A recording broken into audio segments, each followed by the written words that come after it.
Shalom, this is Yair, Davidiy, speaking to you from the land of Israel. Today we are about to discuss the story of Joseph. Joseph and his brothers. The Bible has been termed the greatest story ever told, and that is what it is. It is the greatest story ever told. It has everything in it that the good story contains, and in addition to that, the Bible is the word of God, the word of the God of Israel, and it has a message for us. It tells us how to live, it tells us what to do, and it is the means through which the Almighty speaks to us. We are being spoken to through the Bible. Now, in addition to the plain, simple meaning of the Bible, we also have commentaries, and Rabbinical Commentaries, sometimes to people from outside may seem far-fetched. Sometimes they are deliberately straying from the literal meaning because they want to give a moral or some type of symbolic explanation that is also contained within the text.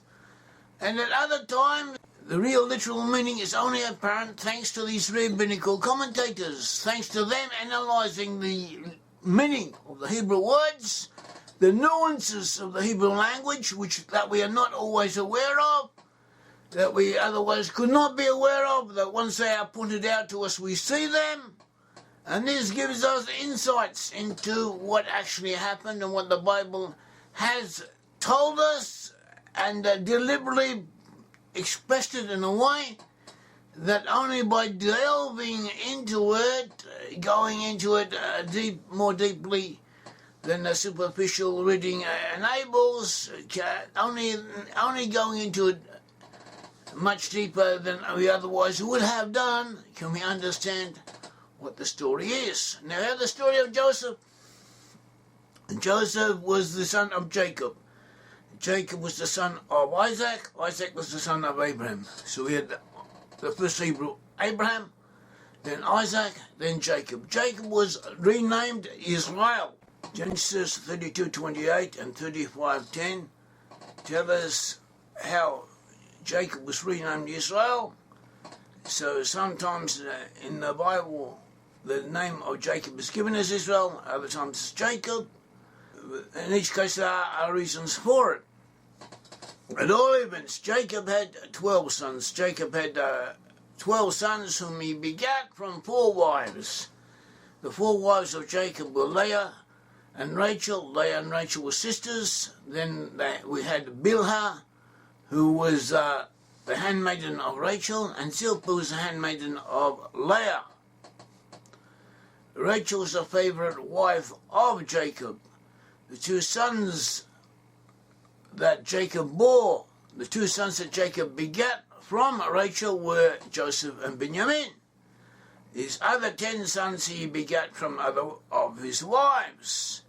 Joseph was his favourite son. He gave Joseph a coat of many colours, a striped coat, a coat of stripes of many colours, and this, according to the commentaries such as that of Gersonides, in the Middle Ages, was a symbol of royalty.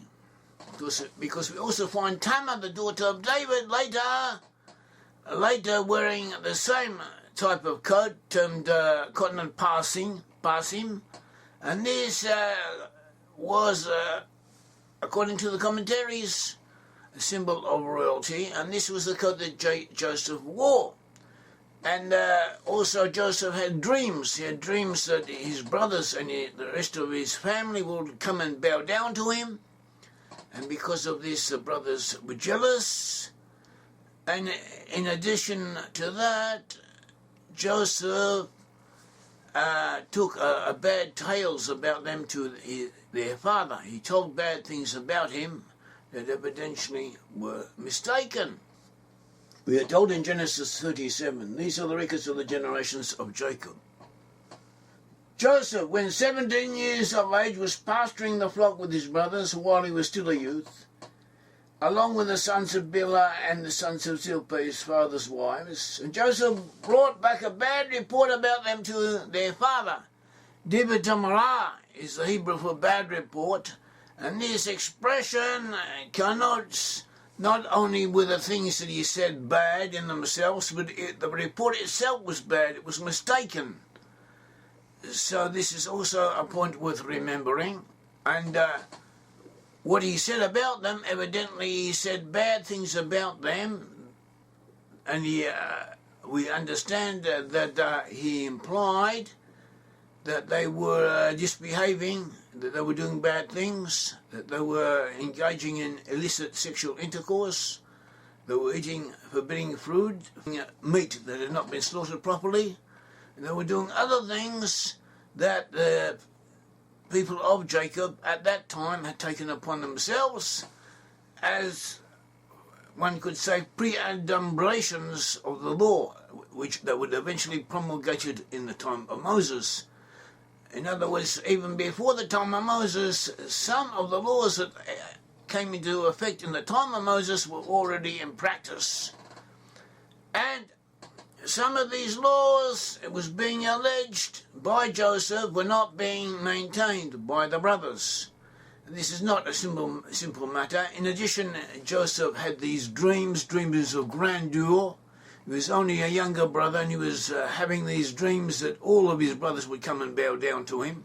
And they assumed this was out of the evil inclination, out of a bad intentions on his part, that he was planning or scheming or working consciously or unconsciously to undermine them, to possibly have them dispossessed, thus putting them and their families in danger, or to cause their father to be angry with them and to curse them, which in that age was considered a very severe penalty. And there were other matters involved. They considered Joseph to be, in effect, putting their lives and the lives of their families in danger. They therefore held a council, a type of court, one could say, and they decided that Joseph had to be put to death under the principle that someone who comes to kill you, you should get up early in the morning and kill them first. So this is what was happening. And when Joseph came to them in the area of Shechem, when they were looking after the flocks, the cattle and the sheep in the area of Shechem, Joseph came unto them, and they grabbed him, and they intended to kill him. But Reuben was the firstborn. Reuben told them not to shed his blood, but rather to place him in a pit and let him die there and abandon him. Reuben intended to come back later and take him out of the pit and bring him back to his father.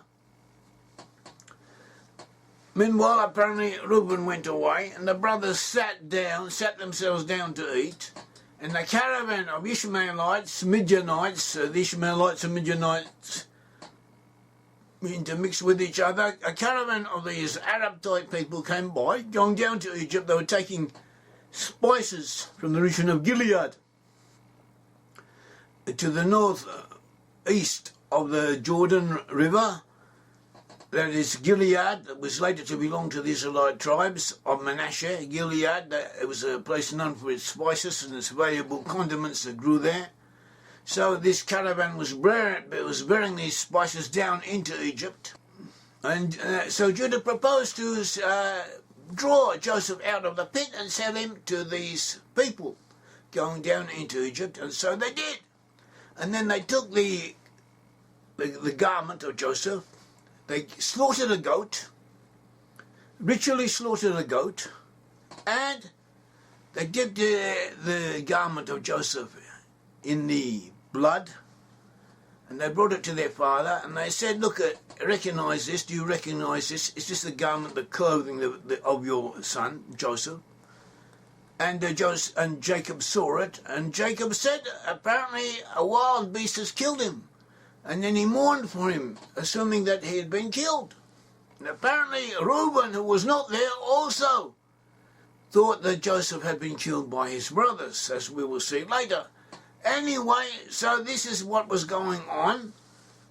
And the sages pointed out that when they needed the blood to dip the cloth in, they slaughtered it. They literally slaughtered it, as it says according to the Hebrew, vishachatu. they employed a ritual slaughtering, even when they did not intend to eat the meat. And whereas they still adhered to this practice, whereas Joseph had implied that they did not. So Joseph had, in effect, brought a false witness against them. He had given false testimony against his brothers, and so this was in effect how he's being punished, measure for measure. And so too he had said that they were misbehaving in a sexual manner, were misbehaving according to the sexual laws of the time, and he too was to be falsely accused of attempted rape in Egypt. And this too was a measure for measure, in the same way as he had said false things concerning his brothers, so too was a false thing to be said about him. So Joseph was taken down into Egypt, and he was taken into the house of Potiphar, who was the head of the guard, of the imperial guard of Pharaoh, the ruler of Egypt. When he was in the service of Potiphar, Joseph was successful. He found favour in the eyes of Potiphar and placed him in charge of his whole estate, which was apparently quite large. He was an important official. But the wife of Potiphar attempted to seduce Joseph. She did not succeed, so she made a false allegation against him that he had attempted to rape her. Joseph was put into prison. There too in prison he was successful, and he became the official manager of the prison. Whilst he was in prison, two officials of Pharaoh were there. They had been imprisoned because they had transgressed, because they had fallen into the displeasure of Pharaoh. And Joseph successfully interpreted their dreams for them. The message was given to Pharaoh at a later date that Joseph knew how to interpret dreams. Pharaoh had dreams that no one could interpret satisfactorily for him. So he called Joseph. Joseph told him the answer of the dreams, that his dreams meant that there would be 7 years of plenty. After that, 7 years of famine. Joseph also advised Pharaoh how he should prepare the land of Egypt for these coming years of prosperity and after that great calamity. And so Pharaoh decided to appoint Joseph over his whole land, to put him in charge of everything in the country and to be second only to himself. So Joseph was placed in the charge of Egypt, and he did prepare the land for famine. Pharaoh named Joseph Zaphanot Paneah, in other words, the solver of hidden matters. And he also gave him the daughter of the priest of Osnat, as a wife, and from Osnat Joseph begat 2 sons, Manasseh and Ephraim. And the famine came upon Egypt, and Joseph also prepared the land of Egypt for the famine. He stored up grain, and after the 7 years of plenty, when the famine came, there was grain for the Egyptians. Also was enough grain to sell to other countries, because the famine had also smitten other lands around Egypt. The land of Canaan was also affected, and the family of Joseph, that is the sons of Jacob in Canaan, were told by their father to go down to Egypt and to buy grain there. They did so, and they came down to Canaan, and they met up with Joseph, who's in charge of distributing the grain. And Joseph recognized them. They did not recognize him. And Joseph accused them of being spies. Joseph imprisoned the brothers for 3 days. Then he let them out. And he told them that they should take grain and go back to their families. One of them would have to remain with him as a hostage. And the next time they came down, they would have to bring their younger brother Benjamin with him. He had already interrogated them concerning their family, and he knew, and they had told him that the youngest brother Benjamin had stayed with their father. And the brothers, when they heard this, they began to recriminate each other. They said,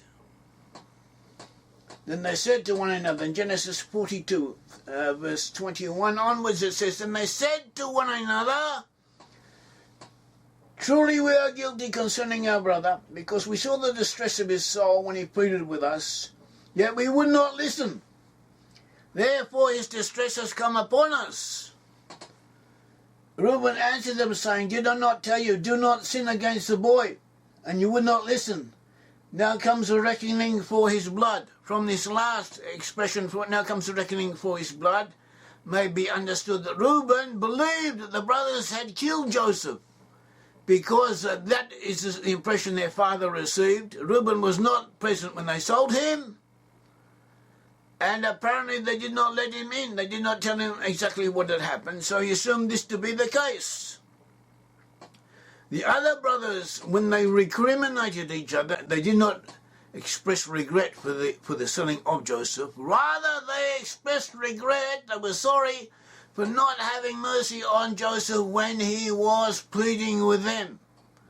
That is what they regretted. That is what they said they should not have done. They said they should have had mercy when he began to plead for his life. But the actual decree that they were going through, their decision to punish Joseph, to get rid of Joseph, they did not consider it to have been wrong. They considered it to have been the right thing to do, even at that stage. This was pointed out by the commentary of the Saforno, who lived in Italy in the late 1400s, early 1500s, and he was an important commentator. Joseph then kept Simeon with him. We see later when Jacob blessed the sons before he died, he mentions Simeon and Levi in such a way that it may be understood that they were the ones who had initiated the punishment of Joseph. And for this reason, Joseph this time took Simeon as hostage, and he sent the other brothers back with food for their families. They came to Jacob and told him what had happened, and Reuben told him that they would have to return with Benjamin, and he asked permission to take Benjamin with him, and Jacob refused. You find in Genesis 42 verse 37 onwards, it says, and Reuben spoke to his father, saying, you may put my two sons to death if I do not bring him back to you. Put him in my care, and I will return him to you. But Jacob said, my son shall not go down with you, for his brother is dead, and he alone is left. If harm should befall him in the journey you are taking, then you will bring my grey hair down to Sheol in sorrow. Sheol is the Hebrew for the place of the underworld, the place where the dead souls go when they die. This is what was said. Joseph and Benjamin were the two sons of Rachel, the favourite wife of Jacob. Rachel had died. She had died in giving birth to Benjamin. Joseph had disappeared. He was assumed to be dead. And Jacob only had Benjamin left of the sons of Rachel, his favourite wife, and he doted upon Benjamin. He needed him. His soul was connected to him, as Judah later testified. Eventually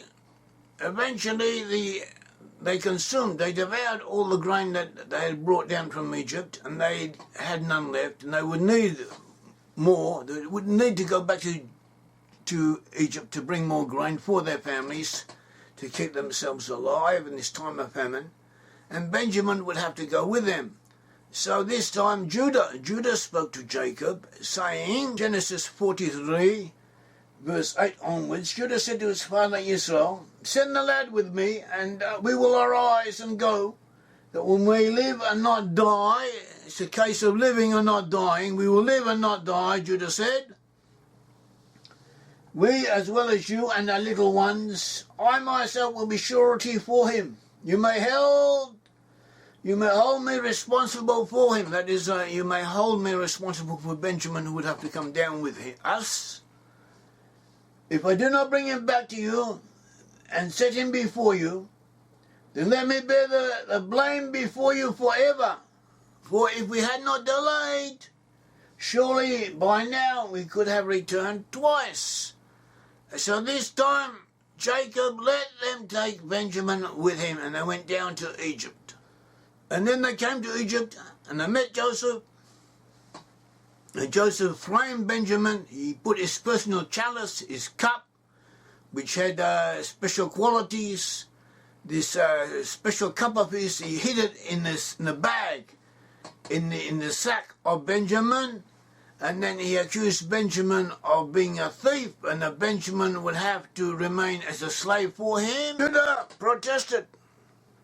He went up to Joseph. He remonstrated with him.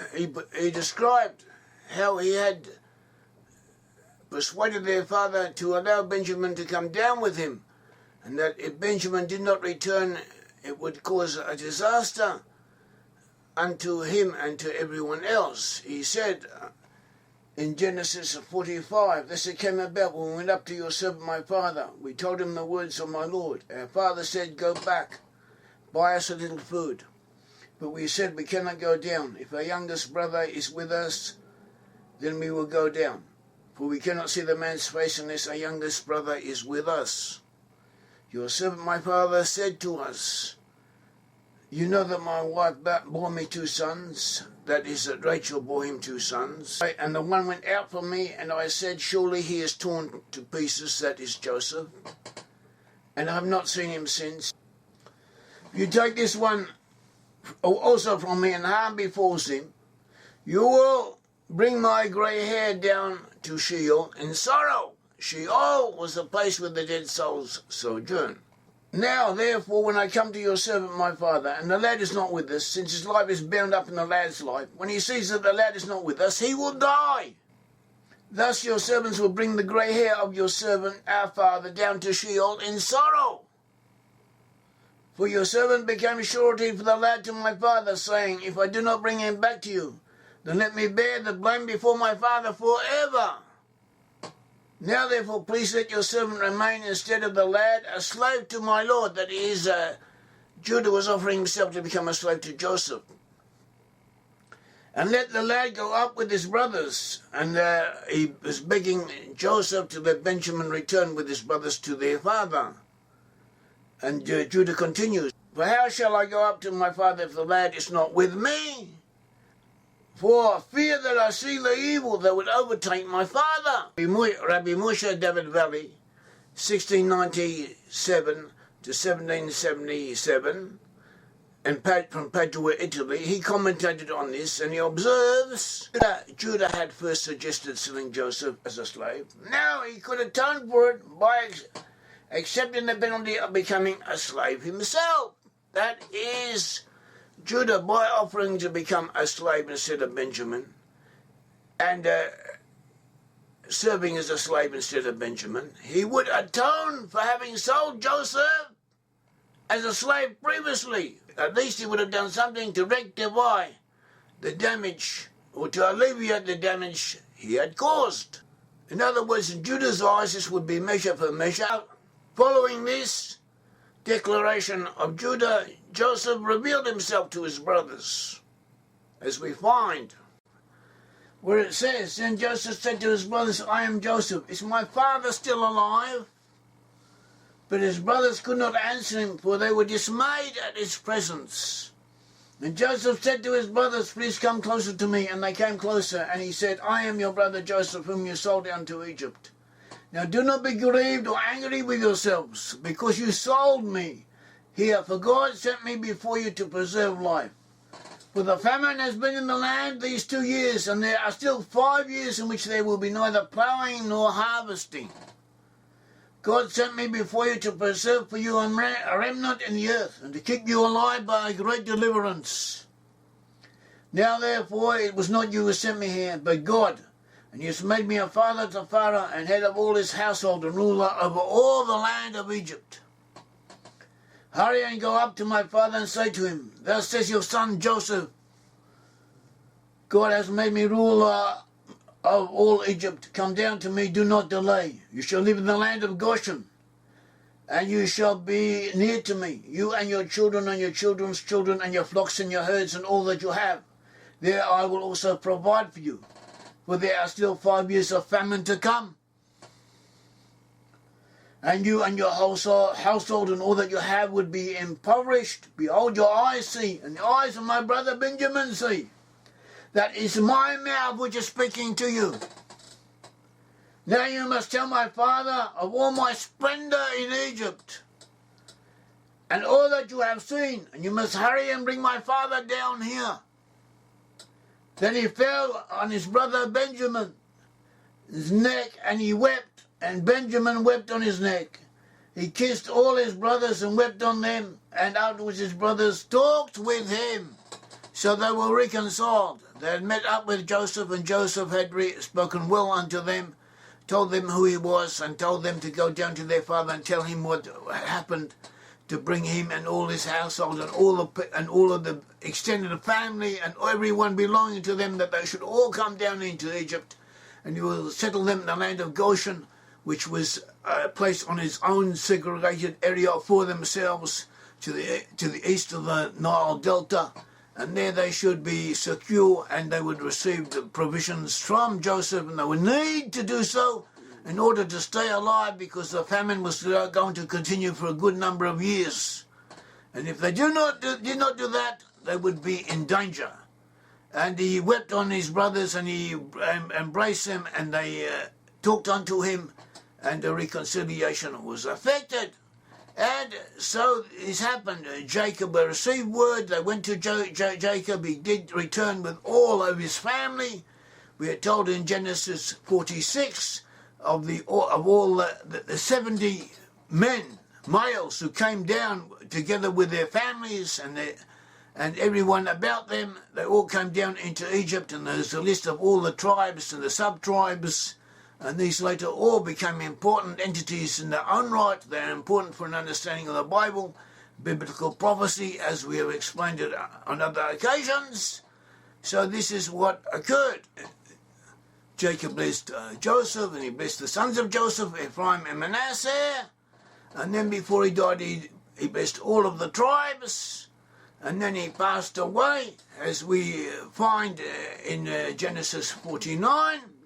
In Genesis 50, we are told how. In Genesis 50, we are told how the brothers were afraid that now that Jacob had passed away, Joseph would take revenge upon them. Perhaps he still bore a grudge against them, and he would punish them for what they had done unto him. So they sent word unto him on this matter, and he replied to them. In Genesis 50, Joseph placated the brothers. He said to them, but Joseph said to them, in verse 19 onwards, Genesis 50, verse 19 onwards, then Joseph said to them, do not be afraid, for am I in God's place? As for you, you meant evil against me, but God meant it for good in order to bring about this present result, to preserve many people alive. So therefore do not be afraid. I will provide for you and your little ones. So he comforted them, and he spoke kindly unto them. He placated them. Note the expression, you meant evil against me, but God meant it for good. This may also be interpreted to say you thought wrongly, but God meant it for good. In other words, you were mistaken in what you had done, but according to this, the way it had been done, it had been done correctly. As if a religious rabbinical court established by the Bible make a decision under a certain set, correct procedure, even when they make a mistake. If they have good intentions, the ultimate result will be positive. This is a principle we have. We are told to obey the court and do what the court tells us in religious matters, even when we think they are mistaken. We find this in Deuteronomy 17. Deuteronomy 17 it says in Deuteronomy 17, chapter 17, verse 8 onwards, if any case is too difficult for you to decide between one kind of homicide or another, between one kind of lawsuit or another, between one kind of assault or another, being cases of dispute in your courts, and you should arise and go up to the place which the Lord your God chooses. So you shall come to the Levites and the priests, or the judge who is in the office in those days, and you shall inquire of them, and they will declare to you the verdict in the case. You shall do according to the terms of the verdict which they declare to you, from the place which the Lord chooses, and you shall be careful to observe according to all that they teach you, according to the terms of the law which they teach you, and according to the verdict which they tell you, you shall do. You shall not turn aside from the word which they declare to you, to the right or to the left of it. The man who acts presumptuously, by not listening to the priest who stands there to serve the Lord your God, nor to the judge, that man shall die, that you shall purge the evil from Israel. Then all the people will hear and be afraid and will not act presumptuously anymore. The brothers of Joseph, from their point of view, had acted correctly. They had been mistaken. But according to the facts as they saw them, the evidence that was in their hands, this is what they did, and they went ahead and did it. And therefore a good result had come from it. And they had judged correctly according to the evidence that they had. This is pointed out, discussed by great commentators such as Saforno or Ahaim, the Malbim, Katav Sofa, and more in the anthology Odsei Meporshe HaTorah. In the Hebrew, there's a discussion on this, bringing more sources, and this is consistent with the simple Hebrew texts and with the whole gist of the story of the Bible narrative. The commentary of known as Katav Sofa, Rabbi Avraham Shmuel Benjamin Sofa, also known as Samuel Wolf Schreiber in common language. In 1871, he was a great rabbi in Hungary, the son of Rabbi Moshe Sofa, Hatem Sofa, who was also a great rabbi and whose commentary we also used and has been important for us. So he discusses this whole matter, and he has insights worth considering. Let us clarify the whole situation much more clearly. Katav Sofa shows that these last words of placation are in effect an amplification of the words that Joseph had previously spoken unto them when he had first revealed himself to them. And by putting these two sources together, we get an understanding of what Joseph intended to the brothers to understand from him. Joseph had said in 45:12, Genesis 45:12, he had said, "Behold, your eyes see, and the eyes of my brother Benjamin see. That is my mouth which is speaking to you. Now you must tell my father of all my splendor in Egypt and all that you have seen, and you must hurry and bring my father down here." Rashi, Rabbi Shlomo Yitzchaki, in 1040 to 1105 CE in Troyes, France. He was a great commentator. He points out that Joseph was saying that Benjamin, in the same way as Benjamin, whom he mentioned, had not been present when I was being sold, and therefore I could not possibly have a grudge against him. So too you are in the same category as he. In the same way as I could not have a grudge against Benjamin, so neither do I have a grudge against you. Joseph, when he brought a bad report to his father about the brothers, he had been genuinely mistaken.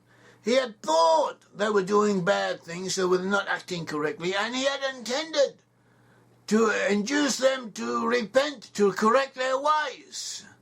But they had thought he was trying to undermine them, to dispossess them, to even put their lives in danger. Also his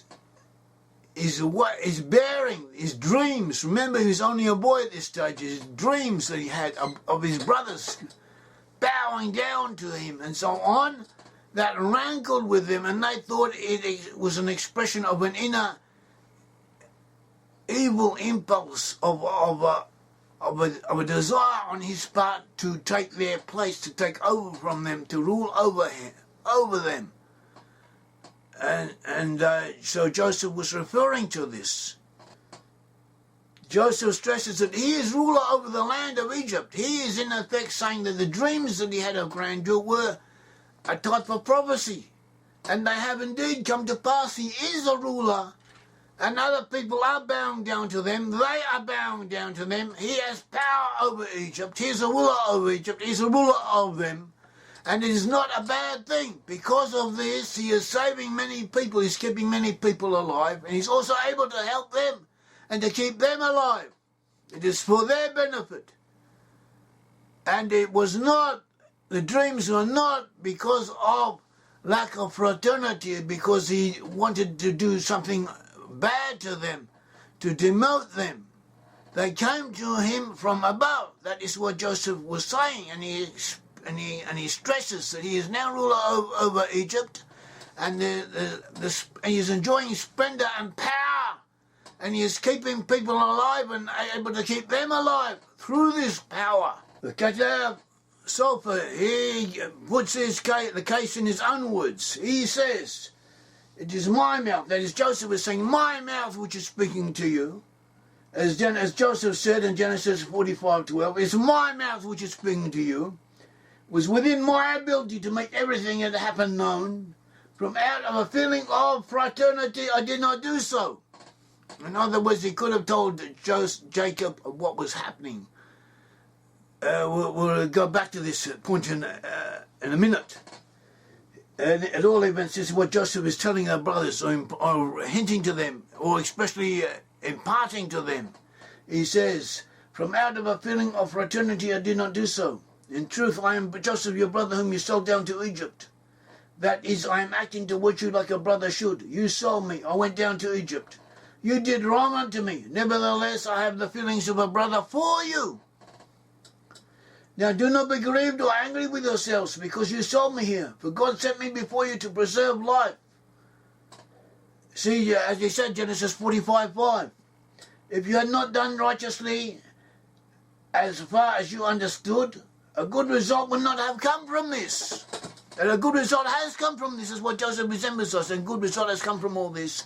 And if you had not thought correctly, even though you were mistaken, a good result would not have come from it. It has all turned out for the better for you. God sent me here to sustain you in life. You acted correctly, according to the law. No evil may be imputed to you. In the eyes of heaven you are clean. That is what Joseph said to them in the words of his own. And now we should remember that Joseph, when he had been sold into Egypt as a slave, he became the manager, the manager of a larger state. He had money at his disposal. He had discretionary powers of his own. Even when he was put in prison, he was the manager of the prison. He was the effective controller of the prison. He could have done things. Then when he became the effective ruler of Egypt, he had even more power. And in the same way as a caravan had taken him down into Egypt, there were also caravans going back to Canaan. There were caravans going to and fro all the time, and it was not that far away. And Jacob was an important man in Canaan, and it would not have been that difficult to locate him.